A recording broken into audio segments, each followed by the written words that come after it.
नमस्कार दोस्तों, कैसे हैं आप सब।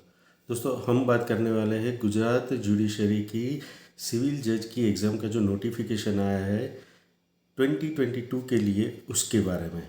दोस्तों, इस बार सबसे अलग चीज़ जो हुई है वो ये है कि गुजराती की एग्ज़ाम आपकी जो मेंस में होती थी 50 मार्क की, उसको सीधा प्री के साथ लाया गया है। 50 मार्क की ये एग्ज़ाम है, पर पेपर पैटर्न बदल गया है।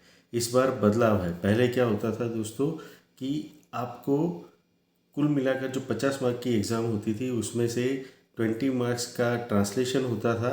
ठीक है, 10 marks for Gujarati to English and 10 marks for English to Gujarati, और बाकी का 30 मार्क का जो है वो आपका ग्रामर का पार्ट रहता था।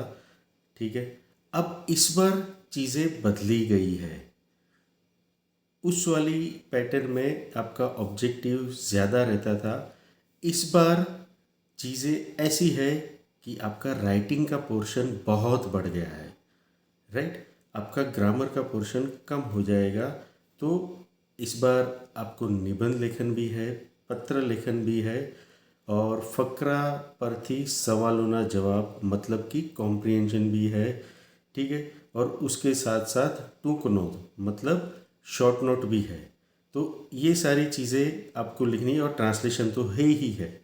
राइट, तो these all are part of your writing skill. और उसके साथ समानार्थी और विरोधी शब्द, जो कि फिर से ऑब्जेक्टिव वाली बात आ जाएगी, और गुजराती ग्रामर का पार्ट।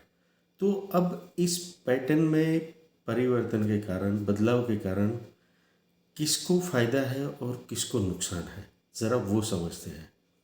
देखिए, जब आप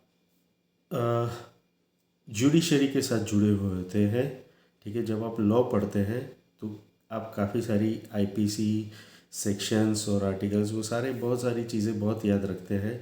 ठीक है, तो आपको रटने में तो कभी कोई दिक्कत नहीं होती। इसलिए जो ग्रामर का पोर्शन है वो आप आसानी से कर लेते। Objective part is very easy for you.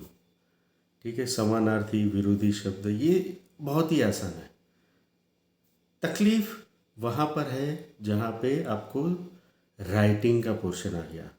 अब यहाँ पे क्या है कि आपको ना केवल गुजराती में सेंटेंस फॉर्मेशन अच्छे से पता होगा और पता होना चाहिए, पर साथ ही साथ आपको उस चीज़ को प्रॉपर फॉर्मेट में प्रेजेंट करना है अपने एग्ज़ाम में। तो जब इतना ज़्यादा राइटिंग पोर्शन है तो आपकी राइटिंग की प्रैक्टिस भी ज़्यादा होनी चाहिए। और राइटिंग की प्रैक्टिस के साथ साथ सबसे अहम चीज़ है सेंटेंस फॉर्मेशन। जब तक आप रटा रटाया काम करेंगे तब तक आप ये नहीं कर पाएंगे। आपको भाषा समझनी होगी, आपको सेंटेंस फॉर्मेशन समझना होगा। राइट, जब मैं अपने स्टूडेंट्स को पढ़ाता हूँ, चाहे वो जुडिशरी के लिए हो चाहे वो जीपीएससी के लिए हो, मैं हमेशा उनको यही चीज़ समझाता हूँ, focus on your sentence formation part. ठीक है, जब तक वो अच्छे से नहीं होगा ना, आप अपने आप को उस भाषा में अच्छे से व्यक्त नहीं कर सकते। और जब आप उस भाषा में अपने आप को एक्सप्रेस नहीं कर सकते, सामने वाले को कितना समझा पाएंगे। यही पर्पज़ है इस एग्ज़ाम का। आपकी जो लैंग्वेज स्किल की बात है वो यही है कि आप अपने विचारों को, चाहे वो निबंध हो, चाहे वो पत्र लेखन हो, टुकनोंद हो, या फिर ट्रांसलेशन हो, हर एक चीज़ में आपके आपकी लैंग्वेज स्किल नज़र आएगी आपकी आंसर शीट में। तो इसके लिए आपको सबसे ज़्यादा ज़रूरी है आपके पास अच्छी वोकेबुलरी हो, आपको प्रॉपर सेंटेंस फॉर्मेशन पता हो, और आप एक प्रॉपर फॉर्मेट में निबंध लिख पाए, पत्र लिख पाए। ये सारी चीज़ें आपको करनी पड़ेगी। दोस्तों, आपकी एग्ज़ाम मई महीने में है, तो अभी मोटा मोटा आप समझिए कि फरवरी, मार्च, अप्रैल और आधा मई पकड़ते हैं, तो 3.5 महीने हैं आपके पास। ठीक है, पर साथ ही साथ आपको और भी सब्जेक्ट्स की प्रिपरेशन करनी है।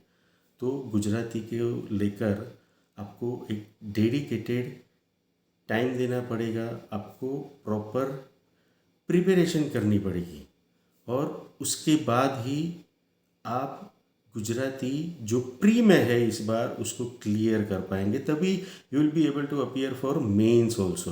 अदरवाइज आप प्री में ही रुक जाएंगे। पहले लोग प्री क्लियर करके मेंस में चले जाते थे, वहाँ पे रुक जाते थे due to inefficiency in Gujarati language. अब ये प्री में ही आपको क्लियर करना है, राइट। तो जैसे मैंने बताया, focus on your vocabulary, focus on your sentence formation, and for that आपको रीडिंग पे बहुत ज़्यादा फोकस करना है, आपको राइटिंग पे बहुत ज़्यादा फोकस करना है, क्योंकि आप पढ़ते ही रहे और लिखने की प्रैक्टिस नहीं की तो आप वहाँ पे जाके लिख भी नहीं पाओगे अच्छे से, राइट। तो सारी चीज़ें साइमल्टेनियसली होनी चाहिए। मेरी जुडिशरी की बैचेस स्टार्ट हो चुकी है। If you are interested you can contact me, the number is given in the description box, ठीक है। इसके अलावा भी आपके कोई सवाल है आप कमेंट करके पूछ सकते हैं, या फिर आप फ़ोन पे भी बातचीत कर सकते हैं। वीडियो देखने के लिए बहुत बहुत धन्यवाद दोस्तों। Best of luck. Thank you.